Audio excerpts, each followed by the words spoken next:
ከመግባትና መውጣት አንድ ነገር ቀንጨብ አድርጌ አነብላችኋለሁ። በዝናብና በዝንብ መካከል ያለው ልዩነት አለ ነገር አልተፈጠረም። በነገራችን ላይ ተራኪው አስተናጋጅ ነው። አስተናጋጅም እያሰባችሁ በዝናብና በዝንብ መካከል ያለው ልዩነት አለ ነገር አልተፈጠረም። እነሆ ግንቦት በዝንብ ታጅቦ ሲወጣ ሰኔ በዝናብ ታጅቦ ገባ። ክረምቱ አየሩን ብቻ ሳይሆን የሰዎችን ሙያ ቀየረ። ማስቲካ ያዞሩ የነበሩ ደቂቅ ሕፃናት ማስቲካውን ትተው በአንድ አዳር መኪና ጣቢ ሆኑ።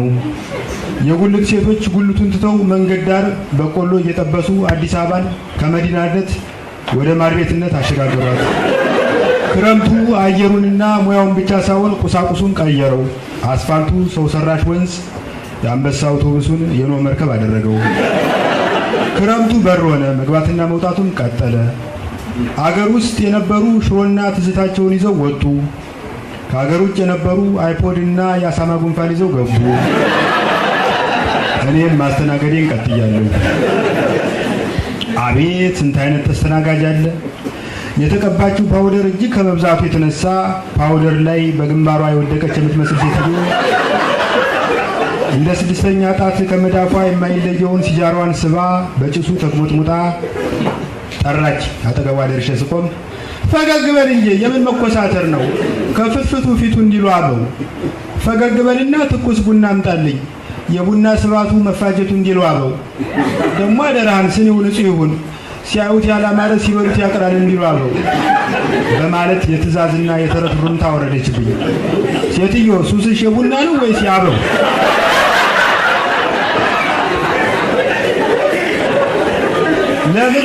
ለምን ቡናውን አበባ አይታዘዙሽም ብዬ ላስቅባት ካሰብኩ በኋላ ከሰው ጋር ሲኖሩ ሞኝ ሆኖ አህያን ሲጭኑ ሶስት ሆኖ እንዲሉ አበው በዝምታ ይሰራኝ ነበር። በነገራችን ላይ አባባሉን ሁሉ አበው ብቻ ለምን ይሉታል? ሌላም እኮ ሊለው ይችላል።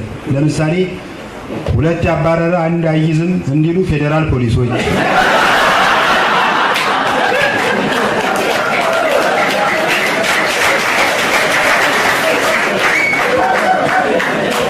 ሊነጋጋ ሲል ይጨልማል እንዲሉ የመብራት ተረኞች፣ ልጅና ወረቀት ያስያዙትን አይለቅም እንዲሉ መሰረተ ትምህርት የተማሩ እናቶች፣ ሲሮጡ የታጠቁት ሲሮጡ ይፈታል እንዲሉ የአትሌቲክስ አሰልጣኞች፣ የማይተማመን ባልንጀራ በየወንዙ ይማማላል እንዲሉ የናይል ተፋሰስ አገሮች፣ ሳታማኝ ብላኝ እንዲሉ ለምክንያት ግድ የሌላቸው ምግቦች፣ የባሳል አገርን አትልቀቅ እንዲሉ ወደ ሶማሌ የተሰደዱ የሀገራችን ሰዎች፣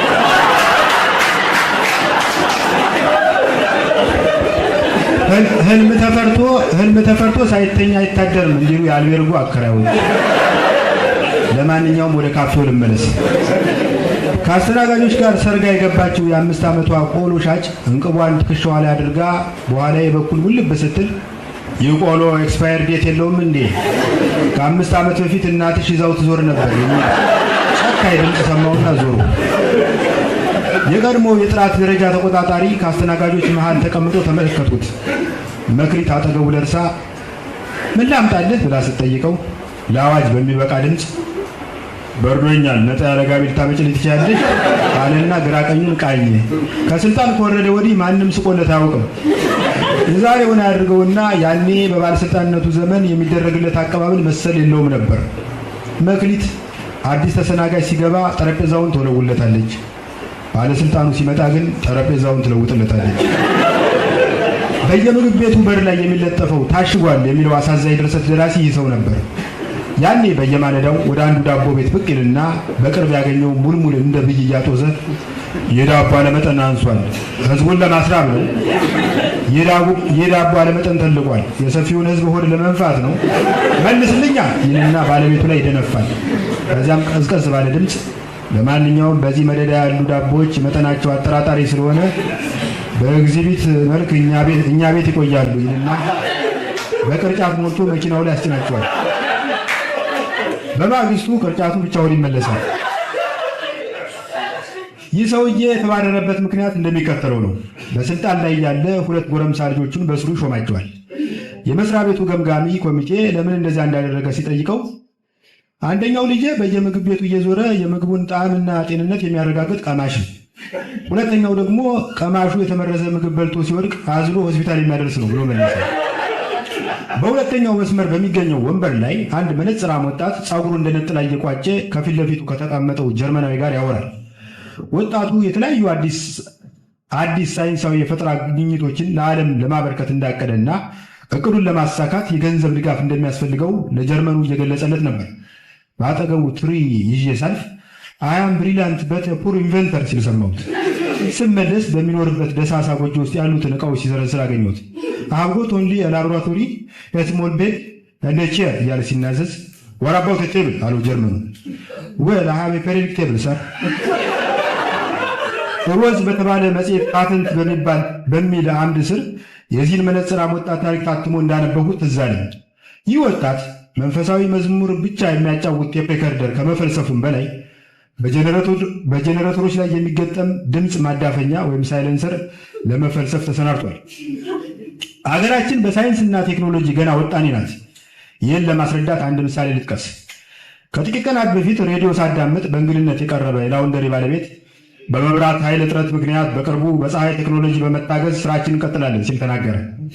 ጋዜጠኛው በፀሐይ ቴክኖሎጂ በመታገዝ የምትሰሩት እንዴት ነው ብሎ ቢጠይቀው ያው ልብሱን አጥበን ፀሐይ ላይ እናሰጣለን ማለት ነው ብሎ መለሰ። ሳይንስና ቴክኖሎጂ እንደ ቀንዳም ፈረስ ተረት በሆነበት ሀገር ይህ መነጽራም ወጣት ሊታገዝ ይገባው ነበር።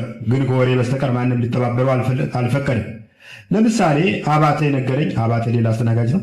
ለምሳሌ አባተ የነገረኝ ወሬ እንዲህ ይላል። መነጽራም ወጣት ሀገር ቤት እያለ በመጸዳጃ ሳህኖች ላይ የሚገጠም ፈልስፎ ነበር። ኮምፒውተሩ በሚሞከርበት ቀን የውጭና የሀገር ውስጥ የሳይንስና የቴክኖሎጂ ባለሙያዎች በተገኙበት ወጣቱ መጸዳጃ ሳህኑ ላይ ተቀምጦ ከተጸዳዳ በኋላ ዴሊት የሚለውን ክሊክ ሲያደርግ መጸዳጃ ሳህኑ ላይ የነበረው ፍግ ልም ብሎ ጠፋ። ወዲያው ፐርፊውም የሚል ላይ ክሊክ ሲያደርግ መጸዳጃ ክፍሉ በከርቤና በሉባንጃ መዓዛ ተሞላ። በቦታው የነበሩ ታዛቢዎች ክንብንባቸውን አውልቀው ክፍሉን በጭብጨባ አናጉት። በጭብጨባው የተደናገረው ወጣት ሳይንቲስት በስህተት አንዱ የሚለውን ክሊክ ሲያደርግ ያለፈው ትውልድ የተጸዳዳው ሳይቀር ወጥቶ አካባቢውን አጥለቀለቀ። በዚህ የተነሳ መነጽራም ወጣት አካባቢውን በመበከል ተከሶ የ2 ዓመት እስራት ተፈርዶበት ለ4 ዓመት ታሰረ። 2 ዓመት ተፈርዶበት እንዴት 4 ዓመት ይታሰራል ብዬ ጠይቄው ነበር። ታሪኩ የነገረኝን አባተ የሰጠኝ መልስ የሚከተለው። መነጽራም ወጣት ይኖርባት በነበረችው ክልል ውስጥ የትትህ ብሔርና የግግ ብሔር ተዳብለው ይኖራሉ። የፌዴራሊዝም ስርዓት በሰጣቸው መብት መሰረት የራሳቸውን ፍርድ ቤትና ወህኒ ቤት አቋቁመው ነበር። የትትህ ብሔር ፍርድ ቤት መነጽራሙን ወጣት 2 ዓመት ሲፈርድበት፣ የግግ ብሔር ፍርድ ቤት ከተጎራባቹ ብሔር ጋር ያለውን እኩልነት ለማስመስከር ወጣቱን አስመጥቶ ሌላ 2 ዓመት ፈረደ።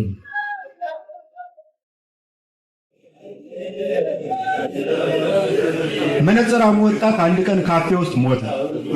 በሞቱ ዋዜማ ሞቱን የሚተነብይ ህልም አይቼ ስለነበር ከስራ ቀረው። ህልሙ እንዲህ ነው። የጥራት ደረጃ ተቆጣጣሪ የነበረው ሰውዬ በካፌያችን በር ላይ ቆሞ የተስተናጋጆችን ልብስ እያየ ያስገባል። ብዙ ተስተናጋጆች ልብሳቸውን እንደ መታወቂያ እያሳዩ ይገባል። ድንገት መነጽራሙ ወጣት ሰለባጅ ካፖርት ለብሶ ይመጣል። የጥራት ደረጃ ተቆጣጣሪው ሰለባጅ ለብሰው ወደዚህ መግባታችንም ብሎ ይከለክሏል። ወጣቱ ግን አሻፈረኝ ብሎ በመታገል የጥራት ደረጃ ተቆጣጣሪውን ከካፌው መዝጊያ ጋር ደርቦ ይዞት ወደ ውስጥ ይገባል። ከህልሜ ስነቃ ሰለባጅ የሙት ልብስ ስለሆነ ወጣቱ እንደሚሞት ተገነዘቡ። እኔም በሞቱ ላለመግባት ገዳዩ ላለመሆን ወደ ካፌው ሳልሄድ ቀረው።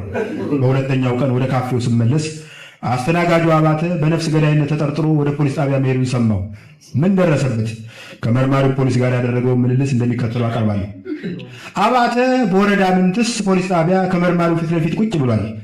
መርማሪው ከፊቱ ያለውን መዝገብ ሲያገላብጥ ከቆየ በኋላ አቶ አባተ ቤተሰብ አለህ ብሎ ጠየቀ። አለኝ፣ ማስረጃ ካስፈለገ አለና አባተ ከኪሱ ውስጥ አሮጌ አልበም አውጥቶ የመጀመሪያውን ገጽ ገልጦ ከግራ ወደ ቀኝ ይቺ ምሽቴ ናት፣ ይሄ ልጄ ነው፣ ይሄ ደግሞ አባቴ ነው፣ ይሄ ባዶ ቦታ ነው ያለ ሲቀጥል ፖሊሱ ልጁ ቁጭ አባትን ይመስላል ብሎ አቋረጠ። ይመስል አይገርመኝም። እኔ ለስራ ወጣ ስል ጠብቆ አባቴ እኛ ቤት ይመጣ እንደነበር ደርሼበታለሁ። አስተናጋጅ ከመሆኑ በፊት ምን ትሰራ ነበር? ከብት አድልቤ እሸጥ ነበር። ጌታዬ እንደሚያውቁት በሀገራችን የክርስቲያንና የሙስሊም ስጋ ቤት ብሎ መለየት የተለመደ ነው። እኔም ልዩነቱን ለምን ከበሬው አንጀምረውም በማለት የክርስቲያንና የሙስሊም በሬ ይሸጥ ነበር። የክርስቲያንና የሙስሊም በሬ ልዩነቱ ምንድን ነው? የክርስቲያኑ በሬ ቆዳው ላይ መስቀል ይነቀሳል። ጌታዬ ከከብት አድላቢነት ወደ አስተናጋጅነት ያደረግከው ሽግግር እንዴት ነው? ትንሽ አልተራራቀም? አለ ፖሊሱ ፈገግ ብሎ። እንደኔ አልተራራቀም። ያው ከከብት አድላቢነት ወደ ሰው አድላቢነት የተሸጋገረ። ከዚህ ማኮብኮቢያ በኋላ ፖሊሱ በቀጥታ ወደ ምርመራው ገባ። ከሟች ጋር የነበራችሁ ግንኙነት ብትገልጽልኝ። ሟቹ በሕይወት በነበረበት ጊዜ የነበረን ግንኙነት የአስተናጋጅና የተስተናጋጅነት ነው። ሟቹ በሞተበት ቀን የነበረውን ሁኔታ ትገልጽልኛለህ? ወደ ካፌያችን መጡ። ውሃ አዘዘ፣ አቀረብኩለት። በአጠገቡ ተቀምጠው ሻይ ሲጠጡ የነበሩ ሰዎች እንደነገሩኝ ወዲያው ከኪሱ ብዙ ክኒኖች አውጥቶ ባቀረብኩለት ውሃ እያወራረደው አጣቸው። አየቀን ጎደሎ፣ ምነው ውሃውንም እንደ ክኒኑ ከቤት ይዞት በመጣ። በጊዜው በሟቹ ፊት ላይ የተስፋ መቁረጥ ስሜት አንብበሃል? ንባብ ላይ ያን ያህል ነኝ ጌታዬ።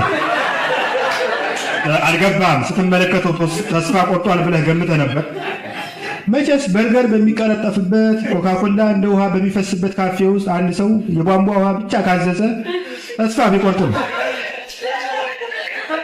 ግና መልሶ እጁን ቦርሳ ውስጥ ሲከት ሳይ የምሳ ቃል ያወጣ ነው ብዬ ተዘናጋሁ። ከዚያ ልቤን ሲያወልቀው ለነበረ ተስተናጋጅ ስቴክኒ አድርሼ ስመለስ ያወጣት ወንበሩ ላይ ዘፍ ብሎ ተኝቷል። አይ ምስኪን፣ ይህኔ ሮንድ አድሮ ይሆናል ብዬ ቸለርሁት። የመጀመሪያ እርዳታ አላደረክለትም? አድርጌለታለሁ። ተኝቷል ብዬ ስላሰብኩ ዘፈኑን ቀነስኩለት።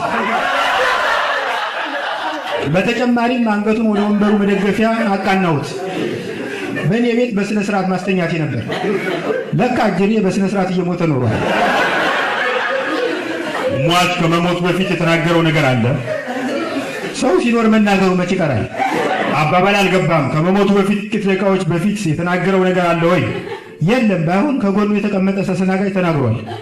ፖሊሱ በረጅም ተንፍሶ ወደ ወንበሩ መደገፊያ ተንጋሉ ሲያስብ ከቆየ በኋላ አቶ አባተ፣ ለማንኛውም ሟቹ ለነገይቱ ኢትዮጵያ ብዙ ምርምሮች ያበረክታል ተብሎ የታሰበ ወጣት ነበር። ምን ያደርጋል፣ ብዙ የእንቅልፍ ክኒኖችን በመውሰድ ራሱን አጥፍቷል ብሎ በረጅሙ ተነፈሰ።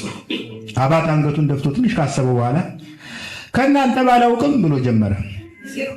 ከእናንተ ባላውቅም ሟች ዋጠው የእንቅልፍ ክኒን ከሆነ ጊዜ ወርዘም እንጂ መንቃቱ አይቀርም። ቆርጡ እስኪታወቅ ድረስ መንግስት አስከሬኑን መቅበር ትቶ በወዶ ገባ ዘበኛ ያስጠብቀው ይበጃል ባይ ነው። መርማሪው ፖሊስ አባተን በርቀት ለጥቂት ደቂቃ ካተኮረበት በኋላ መሄድ እንደሚችል ገለጸለት። አባተ መሄድ ሲገባው አላስፈላጊ ጥያቄ አመጣ። ጌታዬ፣ ለመሆኑ በምን አበሳዬ ነው ፖሊሶች ቤቴ እንዲፈትሹ የተደረገው? ቤት በመፈተሹ የተጎዳው ነገር አለ? አለ ፖሊስ። መቼም ገመድ በትሪ አላቀረብሁለት። ሰው ለመሞት ከተዘጋጀ የሚተባበረው ቀኑ ነው። አዩ ጌታዬ፣ መቼም በዚህ ዘመን ራስን ለመግደል የሚያበቃ ብዙ ነገር አለ። በዘመድ ተስፋ ያጣ ሰው በገመድ ተስፋ ቢያደርግ አይገርመኝም። ያም ሆኖ እንዲህ አይነት ሰው ሲገጥመኝ ልቡ እስኪጠፋ መክረዋል። አንድ ባልንጀራዬ ባለፈው ራሱን ለመግደል የባቡር ሀዲዱ ላይ በጀርባው ተኘ። የምድር ባቡር ብልሽት ስለገጠመው ስራ ካቋረጠ ዘመን የለውም። እዚህ ላይ መተኛት ምንም አይጠቅምህም፣ ተነስ ብዬ ብመክረው እምቢ፣ ባቡሩ እስኪጠገን ድረስ ቢሆን እጠብቃለሁ ብሎ ድርቅ አለ። ለካ ቀኑ ደርሶ ኖሯል። አመሻሽ ላይ ከወፍጮ ቤት የሚመለሱ አህዮች ሀዲዱን ሲያቋርጡ ረግጠው ገደሉት። ለወሬ የቸገረ ነገር። መርማሪው ፖሊስ ከአባተ ጋር የነበረው ቆይታ መጠናቀቁን ለማሳየት ሰዓቱን ደጋግሞ ከተመለከተ በኋላ መሄድ ትችላለህ ብሎ አውጥቶ መጠነ። አባተ ጥሩ ብሎ ከወንበሩ በከፊል ከተነሳ በኋላ ተመልሶ በመቀመጥ አንድ ነገር ብቻ ነበር። እሱ ምንድን ነው? አዎ ፖሊስ ጣቢያ አንዴ ከመጣሁ ላይ ቀር እግረ መንገዴን የምጠቁመው ነገር አለኝ። ምንድን ነው? አለ መርማሪው ጣራጣራውን እያየ። ምንድን ነው ላሉት ጌታዬ፣ ነገሩ ወዲህ ነው። ከጥቂት ቀኖች በፊት አጥቤ ያሰጣሁት ሱሪ ባልታወቁ ሰዎች ተዘርፏል። የክፍለ ከተማው ፖሊስ ከህብረተሰቡ ጋር በመተባበር ሱሪዬን ቢያስመልስልኝ ደስ ይለኛል ጌታዬ። ፖሊሱ በጣም ስለተናደደ ለጊዜው ቃል ተስማማ። ወዲያው ግን ለዘበት እንደተዘጋጀ ሰው እስክሪብቶን ካቀባበለ በኋላ የወገብ ቁጥሩን ልትነግረኝ ትችላለህ? 12 ጌታዬ አለ አባተ። ገንባሌ ነው ወይ ሱሪ? እኔ እንግዲህ ሱሪ ነው ብያለሁ ጌታዬ። የት ሀገር ሱሪ ነው? የቻይና። የቀለሙ አይነት ከመታጠቡ በፊት ነው ወይስ ከታጠቡ በኋላ? በጠፋበት ጊዜ የነበረውን ቀለም ነው የጠየቁ። አረንጓዴ። ጥሩ አለ መርማሪ። ሱሪህን ሌባ ሊሰርቀው ይችላል። 12 ቁጥር የቻይና ሱሪ ለሌባው ያን ያህል ይጠቅመዋል ብዬ አላስብም። ለነገሩ ይጠቅመዋል፣ ቢያንስ ኩባያ ሊለውጥበት ይችላል። በሌላ በኩል ጥጃ በልጦት ሊሆንም ይችላል። አየህ፣ የአዲስ አበባ ጥጃ ሳር ቢያጣ የሳር ፍራሽ ይበላል፣ የሳር ፍራሽ ቢያጣ አረንጓዴ ሱሪ ይበላል። ያም ሆነ ይህ ፖሊስ አስፈላጊውን ክትትል ስለሚያካሂድ አንተ ስራህን እየሰራ ውጤቱን ተጠባበቅ። ጌታዬ፣ ቀጠለ አባተ፣ ያለፈው አልፏል። መቼም መጪውን ሳስብ ግን ይጨንቀኛል በጣም። አሁን የለበስኩት ሱሪ የመጨረሻው ስለሆነ ይሄ ከተሰረቀ ነገ ቢሮ የሚመጣው ጋቢ አገልድሜ ነው። ምን ለማለት ፈልጌ ነው? ከእንግዲህ በልብስ ማስጫው አካባቢ ጥበቃው ቢጠናከር። አይበቃም? ፖሊሱ አንባረቀ። ትንሽ አታስብም? የአንተ ሱሪ አስተማማኝ ጥበቃ እንዲደረግለት ከፈለግ ለምን ቤተ መንግስት አጥር ላይ አታሰተው? አሁን ከዚህ አትነሳ። አባተ ከመርማሪው ክፍል ወጥቶ የሮጠ የቤቱ ግድግዳ ቆመው። በጣም በጣም በጣም አመሰግናለሁ።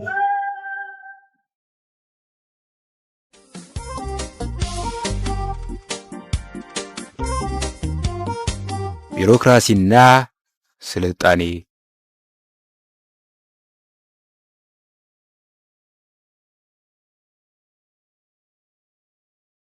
ለአፄ ቴዎድሮስ ንጉሠ ነገሥት ዘኢትዮጵያ ጉዳዩ ዘመናዊው ወፍጮን ስለማቋቋም እኔ መሸሻ ዘቢደር የተባለው የአበሻ ሊቅ ከአውሮፓ ለመቅደም በምናደርገው ጥረት ተሳታፊ ለመሆን ዘመናዊ ወፍጮ ለመስራት በዝግጅት ላይ ይገኛለሁ። ግርማዊነቶ እንደሚያውቁት ከዚህ በፊት በድንጋይ የተሰራ ወፍጮና አመጅ ነበረን። ይሁን እንጂ ብዙም ጥቅም አላገኘንበትም። የሚስቶቻችንን ክንድ ከማዛልና የሸረከተ እህል ከማቅረብ አልፎ የፈየደልን ነገር የለም። ስለዚህ ይህንን ችግር ከግምት በማስገባት ዘመናዊ ወፍጮ ለማቋቋም ተነሳሁ። እንደሚታወቀው ወፍጮ ለአንድ ሀገር ከሚያስፈልጓት የስልጣኔ ቀንዲሎች ዋናው ነው ቢባል ማጋነን አይሆንም። ሮማና ግሪክ አሁን የደረሱበት እርምጃ ላይ ያለ ወፍጮ ደረሱ ቢባል በእውነቱ ይህ ጉዳይ ከእውነት ያፈነገጠ ሐሳብ በተባለ ነበር። ኩሩ ሕዝብ በሽርክት ዱቄት የተቦካ እንጀራ አይበላም። ኩሩ ሕዝብ በሴቶች ጣት ሐር ያስፈትላል እንጂ መጃ አያስገፋም። አገራችን ኢትዮጵያ አክሱምን፣ ላሊበላን የመሳሰሉ ድንቅ ቅርሶች አሏት። እኒህ ግን ያለ ወፍጮ የተሟላ መስህብ ሊኖራቸው አይችልም። ወፍጮ እስትንፋስ ነው። ወፍጮ እምነት ነው። ወፍጮ የአንድ አገር መሃል አገዳ የልብ ትርታ ነው። ወፍጮ ምን ልበለው ጃንሆይ፣ በቃ ወፍጮ ነው። ግርማዊነቱ እርስዎ በአሁኑ ጊዜ በመድፍ ሥራ እንደተጠመዱ አውቃለሁ። ይህም መልካም ነገር እንደሆነ አላጣሁትም። ይሁን እንጂ ወፍጮ ቢኖር ሰራተኞች ጥሩ ህብስት እየበሉ የመድፍ ሥራውን ያቀላጥፉት ነበር። ስለዚህ ይህንን ፍላጎቴን ከግምት በማስገባት ለሥራዬ እንዲሆነኝ ብረት ማቅለጫ እንዲልኩልኝ እለምናለሁ። ከእጅ መንሳት ጋር አክባሪዎ መሸሻ። የቴዎድሮስ መልስ። ሐሳብህ ጥሩ ነው፣ ግን ምን አይነት ብረት እንደምትፈልግ አልጣፍክልንም፣ መጠኑንም አልዘረዘርክልንም። ይህንን አፍታተህ ብትጽፍልን የፈለግከውን እንፈጽምልሃለን። ቴዎድሮስ ንጉሠ ነገሥት ዘኢትዮጵያ። መሸሻ ከ2 ወር በኋላ እንዲህ ብሎ ጻፈ። ጃንሆይ፣ የምፈልገው ብረት መድፍ የሚሰሩበትን አይነት ነው። 4 ጉማጅ ቢልኩልኝ ይበቃኛል። አክባሪዎ መሸሻ። ቴዎድሮስ ለመሸሻ ከ4 ወር በኋላ የሚከተለውን ጻፉለት። 4 ጉማጅ እንደሚበቃ ጽፈህልኛል። በምን ይምጣልህ? በአህያ ተጭኖ ይምጣልህ ወይስ በሰው ትከሻ? አፍታተህ ጻፍልኝ። መሸሻ ለቴዎድሮስ ከ3 ወር በኋላ የሚከተለውን ጻፈ። በአህያ ይላኩልኝ ጃንሆይ። አክባሪዎ መሸሻ። ቴዎድሮስ ግን ሳይልኩ 2 ወር ቆዩ። በአገሩ ድርቅ ገባ። መሸሻ ደብዳቤ ጻፈ። ይላኩልኝ እንጂ ጃንሆይ። አክባሪዎ መሸሻ። ምንድነው የምልክልህ መሸሻ? ቴዎድሮስ ይህን ጽፈው ላኩለት። ከ4 ወር በኋላ ደረሰው። የወፍጮ መስሪያ ብረት ብሎ ጻፈላቸው። ከ7 ወር በኋላ ደረሳቸው። አሁን ድርቅ ገብቷል፣ የሚፈጨው ሳይኖር ወፍጮ ምን ይሰራልናል? ይህን ብለው ከ9 ወር በኋላ ላኩለት። ደረሰው። እስከ ምኒልክ ዘመን ድረስ ኢትዮጵያ ያለ ወፍጮ ቆየች።